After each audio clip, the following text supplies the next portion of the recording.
ഇപ്പോൾ നമുക്ക് ഒരു വീട് കൺസൾട്ട് ചെയ്യാനായിട്ട് പലരും വിളിക്കുന്നുണ്ട്. അപ്പോൾ ഓരോരുത്തരും വിളിക്കുന്നതനുസരിച്ച് ഡേറ്റുകൾ ഡയറിയിലോട്ട് നോട്ട് ചെയ്തിട്ട് അതാത് ദിവസങ്ങളിൽ കൺസൾട്ടിങ്ങിന് പോകുന്നുണ്ട്. ഒരു ദിവസം 3, 4 കൺസൾട്ടിങ് എടുക്കുന്ന ദിവസങ്ങളുണ്ട്.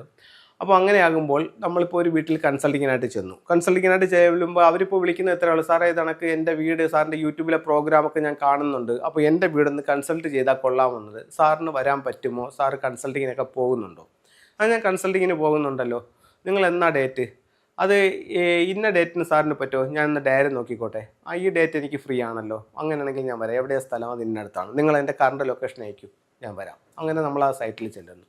അപ്പോൾ ആകെ നമ്മൾ ഫോണിൽ കൂടെ സംസാരിച്ച് ഇത്ര കാര്യങ്ങളേ ഉള്ളൂ. പിന്നെ അവിടെ ചെല്ലുമ്പോൾ അവിടുത്തെ ചോദിക്കുന്നു, വീടിൻ്റെ പ്ലാൻ ഉണ്ടോ? ഉണ്ട്. അതിൻ്റെ കോപ്പി ഇരിപ്പുണ്ടോ? ഉണ്ട്. ആ പ്ലാനും കൂടെ വാങ്ങിച്ചിട്ട് വീട് കറക്റ്റായിട്ടാണോ ചെയ്തിരിക്കുന്നത് എന്നുള്ളത് നോക്കുന്നു. നോക്കിയതിന് ശേഷം അവിടെ ഇരുന്ന് തന്നെ വീടിൻ്റെ ഫ്ലൈയിങ് സ്റ്റാർ നമ്പർ എടുക്കുന്നു. ഫ്ലൈയിങ് സ്റ്റാർ നമ്പർ എടുത്തിട്ട് ഞാൻ ഈ എടുത്ത കാര്യം ശരിയാണോ എന്നറിയാനായി അവരുടെ അടുത്ത് ചോദിക്കുന്നു, നിങ്ങളുടെ വീട്ടിൽ ഇന്ന കണക്കൊരു അനുഭവമുണ്ടോ? അത് ഓരോ വീടിനും വ്യത്യസ്തമായിരിക്കും. ചിലർക്ക് ഇവിടെ ശരിക്കും പൈസ വരുന്ന വീടല്ലേ? അതെ. ഇത് തൊഴിൽപരമായിട്ട് നല്ല നേട്ടങ്ങളുണ്ടല്ലോ വീട്ടിന്. ഉണ്ട് സാറേ, തൊഴിൽപരമായിട്ട് നല്ല നേട്ടമുണ്ട്. ഇവിടെ 1 ജോലി കിട്ടി, പ്രൊമോഷനായി, അങ്ങനെയുള്ള നല്ല രീതിയിൽ പോകുന്നുണ്ട്. ഇവിടെ നിങ്ങൾക്ക് വീട് വെച്ച് താമസാക്കിയതിന് ശേഷം നിങ്ങൾക്ക് എന്നും അസുഖങ്ങളാണോ? ആദ്യത്തെ ചോദ്യമാണ് ചോദിക്കുന്നത്. അതെ, ഇവിടെ കയറിയതിന് ശേഷം അന്ന് തൊട്ട് എന്നും അസുഖങ്ങളാണ് സാറേ. ഇവിടെ നിന്ന് നിങ്ങൾക്ക് പൈസ കിട്ടാറുണ്ടോ?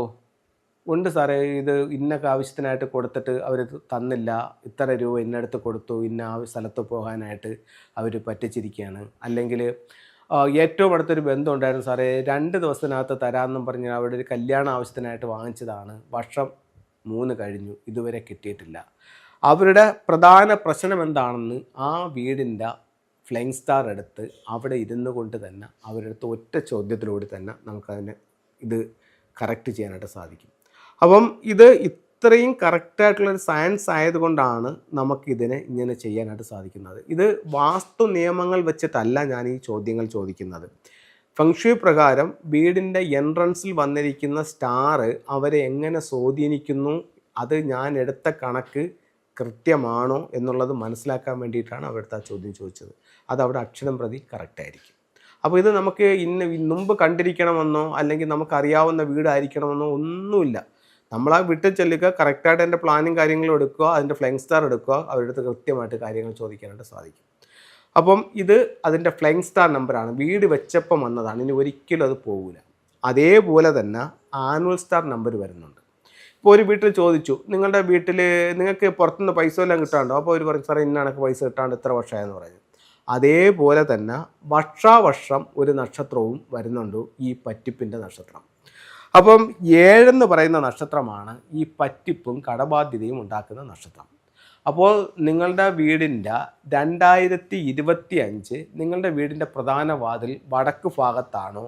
നിങ്ങൾ ശ്രദ്ധിച്ചില്ലെങ്കിൽ ഈ വർഷം കടബാധ്യതയ്ക്കുള്ള സാധ്യത കൂടും. അപ്പോൾ അത് മെയിനായിട്ട് ഇപ്പോൾ 100 പേരെ അത് ബാധിക്കണമെന്നില്ല. ഇപ്പോൾ ബിസിനസ്സൊക്കെ ചെയ്യുന്ന ആൾക്കാരാണെങ്കിൽ അവർ പൈസ തിരിമറിയൊക്കെ ചെയ്തിട്ടാണ് ബിസിനസ് ചെയ്തുകൊണ്ടിരിക്കുന്നതെങ്കിൽ അവർക്ക് ഈ വർഷം കടബാധ്യത കൂടാനുള്ള സാധ്യത കൂടുതലാണ്. അതേപോലെ തന്നെ ഈ പറയുന്ന കണക്ക് പുറത്തേക്ക് പോകാനോ അല്ലെങ്കിൽ മറ്റെന്തെങ്കിലും കാര്യത്തിനോ ഒക്കെ ആയിട്ടാണ് നിൽക്കുന്നതെങ്കിൽ പൈസ കൊടുക്കുകയാണെങ്കിൽ ഈ വർഷം അത് തിരിച്ചു കിട്ടാൻ വലിയ പാടാണ്. അതേപോലെ നമ്മൾ ഒരു ആവശ്യത്തിന് എടുത്ത് വെച്ചിരിക്കുന്ന പൈസ ഇത് മനസ്സിലാക്കിയിട്ട് വേറൊരാൾ വന്ന് ചോദിക്കുന്നു, നമുക്ക് കൊടുക്കാതിരിക്കാനും പറ്റുന്നില്ല. അവർ ഇപ്പം തരാമെന്ന് പറഞ്ഞ് വാങ്ങിച്ചുകൊണ്ട് പോകുന്നു.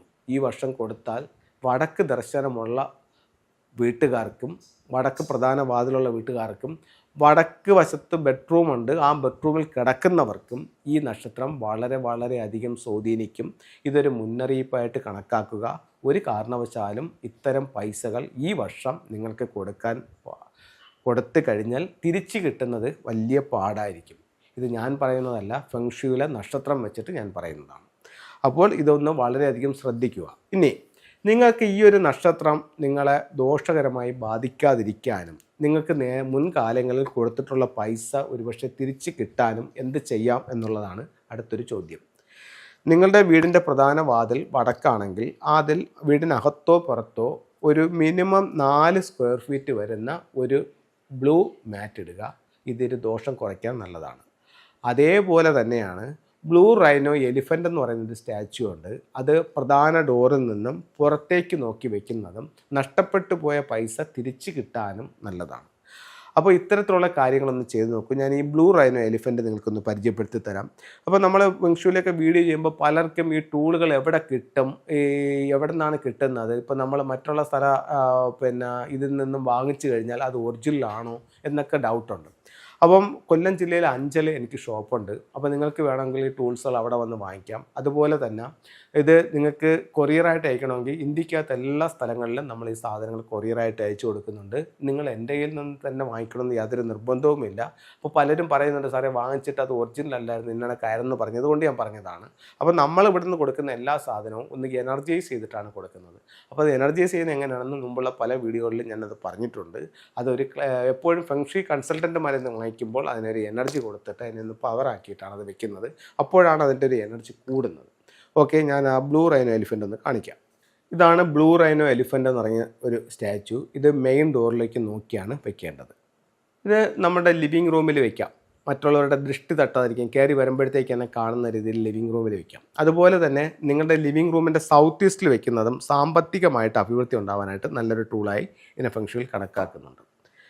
അതുപോലെ തന്നെ ഒരു വെൽത്ത് ബേസായിട്ടും ദൃഷ്ടി തട്ടാതിരിക്കാനായിട്ടും ഒക്കെ ഇതിനെ നമുക്ക് യൂസ് ചെയ്യാം. ഇതൊരു വെൽത്താണ്, ഒരു വെൽത്ത് പോട്ടാണ്. അതിൽ ഒരു വെൽത്ത് ട്രീ നിൽക്കുന്നു.